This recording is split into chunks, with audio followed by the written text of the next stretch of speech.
With over 11,000 soldiers from 17 states, it's the largest medical command in the Army Reserve. The 807th has soldiers mobilized all across the country on the front lines during this pandemic, and they're headquartered right here at Fort Douglas.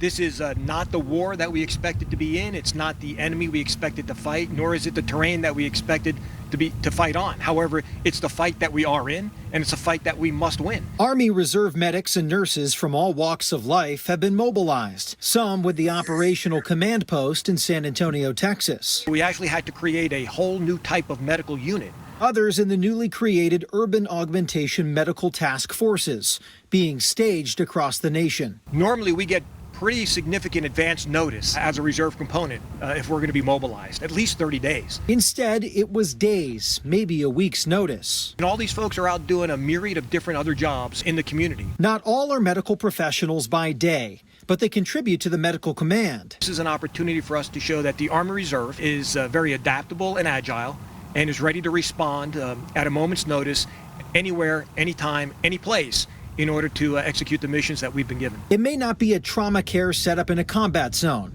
However, this kind of war is what the Reserve was built on. As we're about to celebrate the Army Reserve's birthday on April 23rd, the 112th birthday of the Army Reserve. And the Army Reserve began as a small group of medical professionals. Doctors and nurses were the first component of the Army Reserve. The command made sure not to pull out any healthcare professionals from some of those highly impacted areas and put them in the unit.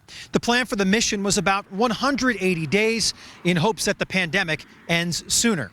At Fort Douglas, Brian Schnee, Fox 13 News, Utah.